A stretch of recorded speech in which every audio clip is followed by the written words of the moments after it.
Paz de Cristo, meus amigos, minhas amigas em Cristo, bem-vindos ao meu canal Multiplicação de Esperança. Meu nome é Miguel. Eu tenho uma mensagem do coração de Deus para nossas vidas. Tudo bem com vocês? Eu espero que sim. E nós vamos já ir direto ao assunto. Vamos meditar em 2 Reis 2:23. Então subiu dali a Betel, e subindo ele pelo caminho, uns rapazes pequenos saíram da cidade e zombavam dele, dizendo: sobe calvo, sobe calvo. E virando-se ele para trás, os viu e os amaldiçoou no nome do Senhor. Então 2 ursas saíram do bosque e despedaçaram 42 daqueles pequenos. Vamos aí a alguns aprendizados desse texto então. Uma soma incalculável de pessoas no mundo inteiro usam esse texto como base para tentar de alguma forma desmerecer o amor de Deus pelas almas, para tentar de alguma forma desvalorizar o amor de Deus pelas almas, a solicitude que Deus tem pelas almas. Porém, nós vamos analisar alguns fatos aqui e vamos chegar à seguinte conclusão: Deus é fiel, Deus é bom, Deus é perfeito em tudo que Ele faz, em tudo que Ele permite acontecer. Vamos examinar então aqui alguns tópicos. Tópico 1. Por que os rapazes chamaram Eliseu de calvo? Entenda uma coisa, naquela época, ser chamado de calvo era sinal de desonra, era sinal de desaprovação, era sinal de afronta.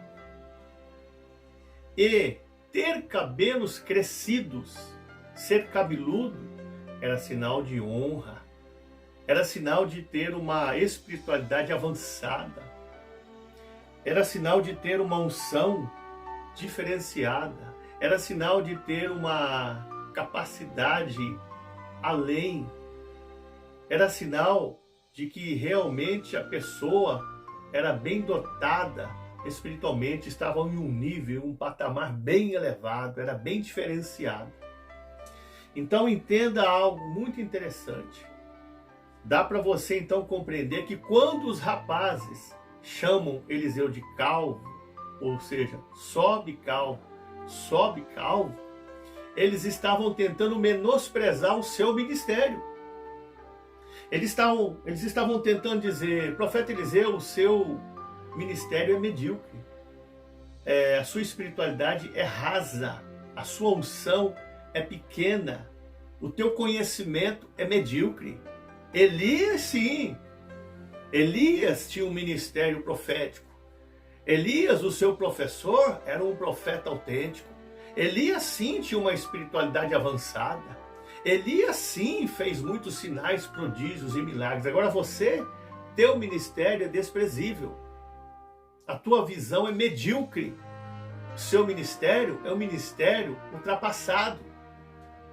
O projeto que Deus tem na sua vida, profeta Eliseu, é um projeto falido. Era isso que os rapazes estavam tentando dizer para Eliseu quando diziam: calvo, calvo, sobe, sobe. Estavam dizendo que ele não tinha espiritualidade, que ele não tinha maturidade, que ele não tinha experiências, que ele não era digno de ocupar o cargo de um profeta autêntico como Elias. Estavam dizendo que ele tinha uma pequena unção. Estavam dizendo que ele era verde, que ele era imaturo. Dá para você compreender? E qual é a revelação que nós temos aqui? Isso aconteceu em Betel. Betel significa a casa de Deus. Então entenda uma coisa: é dentro da casa de Deus onde eu estou e você está. É dentro da casa de Deus onde Deus começa a nos levantar com uma espiritualidade avançada, com uma unção diferente, com uma glória derramada em nossas vidas diferente, com um potencial diferente. É que começam os levantes de nossos supostos irmãos em Cristo e irmãs em Cristo, entre aspas. É dentro da casa de Deus, porque Eliseu estava ali em Betel, casa de Deus. E ali começaram os levantes contra a vida dele. Não aceitavam o seu chamado.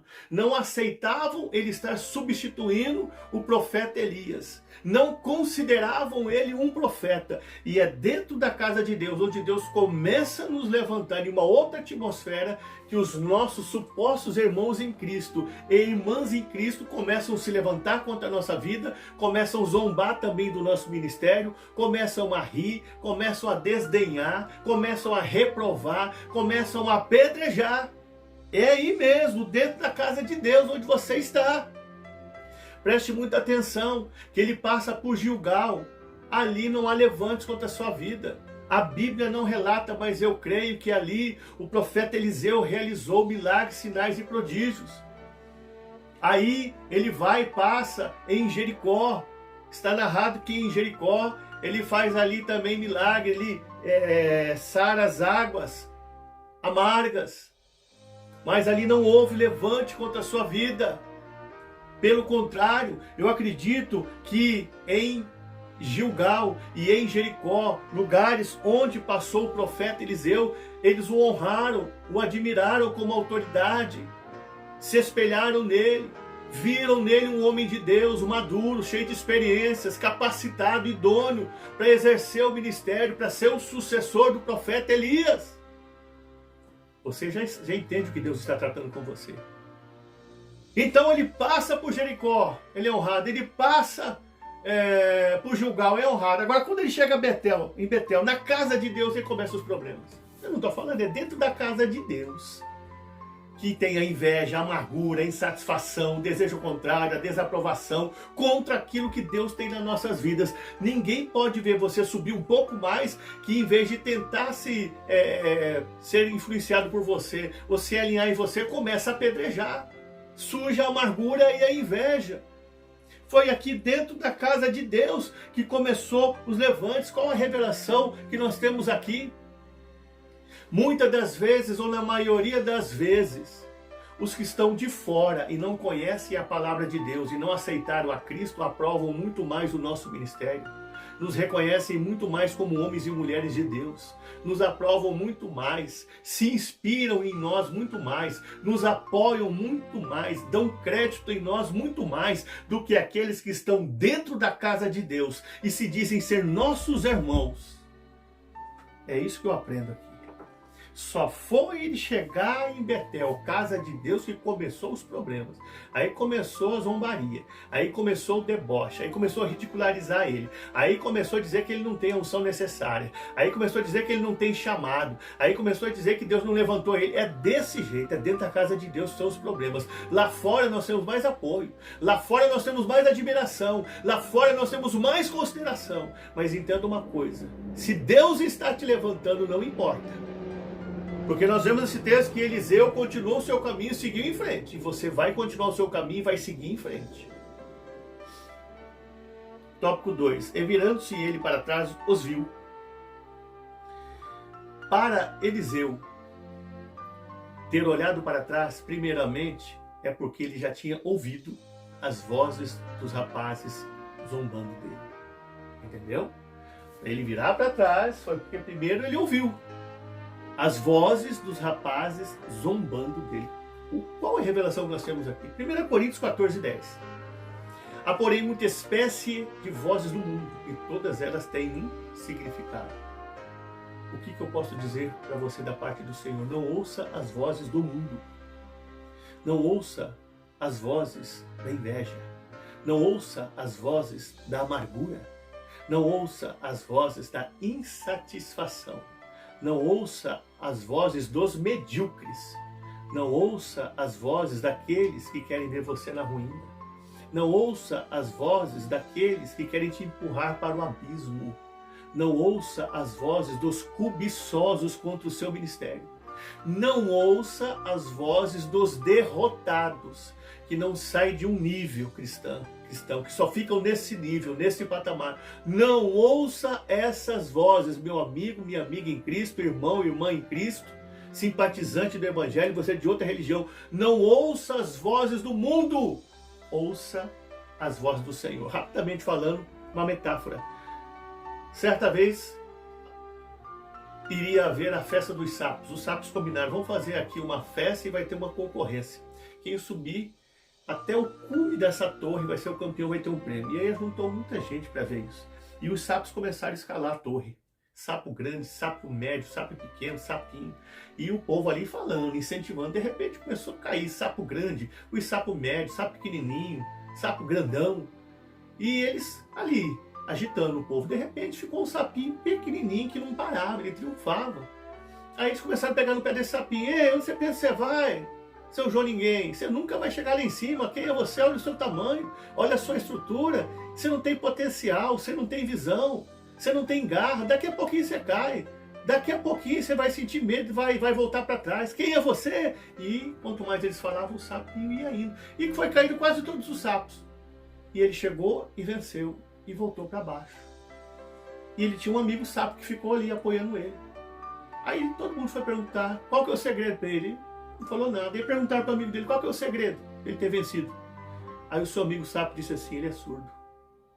Entendeu? Captou aí? Seja surdo para as vozes do mundo. Seja surdo para os invejosos. Seja surdo para aqueles que querem ver a tua queda. Seja surdo para aqueles que querem ver a sua decepção. Seja surdo para aqueles que querem ver você frustrado, amargurado. Seja surdo para os invejosos. Chegue ao alvo. O apóstolo Paulo disse em Filipenses 3,13, quanto a mim eu não julgo ter alcançado, mas uma coisa é faço, e que é esquecendo das coisas que ficam para trás, avanço para aquelas que estão adiante de mim. Vamos falar o outro lado da moeda? O profeta Eliseu também poderia ter olhado para trás e dito, olha, eu não vou considerar as palavras que vocês estão dizendo. Desde agora faço do presente passado. Eu vou seguir meu caminho. Contando que vocês não me interfiram, eu vou seguir meu caminho. Ele poderia ter dito isso também. Agora vamos ao outro lado da moeda. Muitos estudiosos dizem que o profeta Eliseu era um homem de Deus, de muita oração, jejum, rogos, era quase 100% Deus. Ele era purinho Deus. E quando os rapazes se levantaram contra ele, estavam se levantando contra Deus. E aí veio o juízo. Esse é um outro lado da moeda. Eu já falei aqui de vários lados. Eu estou falando desse outro lado. Então aqui nós temos que entender algo.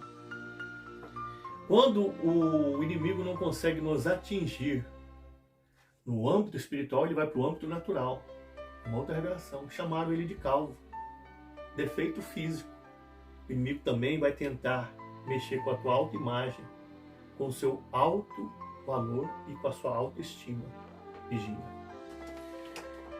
E já vamos aqui para o final agora, para terminar. Depois que Eliseu os amaldiçoou em nome do Senhor, duas ursas saíram do bosque e despedaçaram 42 daqueles pequenos. Esses rapazes tinham entre 17, eu estou olhando o tempo, 17 e 18 anos, eram bem dotados de força física. Agora eu vou dar aqui uma opinião minha. Eu acredito que quando Deus envia aquelas duas ursas que saem da floresta, ele não tinha o intuito de que aquelas duas ursas viessem comer 42 rapazes. O intuito de Deus para mim era somente espantar aqueles rapazes, tirar aqueles rapazes do caminho de Eliseu. Porque ele já tinha previsto que eles tinham começado a chamar ele de calvo, depois iam afunilar, até chegar até ele e o matar. E ali o ministério dele seria impedido, ele não poderia cumprir o seu ministério. Mas então Deus, estando no controle, não permitiu isso. Enviou aquelas ursas para espantar os rapazes. Só que na antiguidade as pessoas tinham um coração selvagem. Eu acredito que aqueles rapazes, que eram na maioria, que eram muito mais do que 42 rapazes, porque o texto diz assim, ó, eles despedaçaram 42 daqueles rapazes. Então quer dizer que tinha mais gente lá. Senão diria assim, ó, eles despedaçaram os 42 rapazes. Então haviam muito mais que 42 rapazes. Eles costumavam andar entre rapazes e meninas. Então eu acredito que tinha muita gente ali, umas 100 pessoas. E veja bem, Deus queria os espantar, mas eles tinham um coração selvagem e vendo que o Senhor deu um livramento para o profeta Eliseu, se amarguraram e disseram: olha, o xodó de Deus, Deus está o defendendo. Ficaram amargos e começaram a lutar com as ursas, e as ursas despedaçaram 42 deles. É a amargura contra o processo de Deus. Tem cristão na terra que está lutando com urso até hoje, porque se levanta contra o ministério de ungidos de Deus, Deus envia um processo, e ele, em vez de se render, pedir perdão, ele fica lutando com ursa, fica no processo. E está sendo comido, espiritualmente está morrendo. Estão mortos espiritualmente. E eu acredito que Deus queria somente espantar os rapazes. Veja bem, 2 ursas, como que iam comer 42 rapazes? Uma ursa pega um, outra ursa pega outro rapaz. E vai dizer que 40 rapazes iam ficar ali. Ei, ursa, depois você come esse, come eu. Depois você come ele, come eu. Depois você come ele, come aquele. Se todos tivessem 2 ursas saindo do bosque, perdas para quem te quer, quem quer ficar vendo um urso e leão sair do meio da mata, ó, pensa bem comigo. Então o intuito de Deus não era matar os jovens, era espantar para mim. Só que eles tinham um coração selvagem e tentaram lutar com as ursas, amarguraram com o processo que Deus aplicou neles por causa do profeta Eliseu. Então que essa mensagem faça guarida no teu coração. Eu trouxe aqui uma explicação do céu para você. Eu estudei, eu busquei, eu me humilhei para Deus para ter essa revelação. Fui em outras fontes, ouvi outras pregações, li livros, li a Bíblia e trouxe essa revelação para você. E eu acredito que Deus falou com você nessa revelação. Fique com Deus.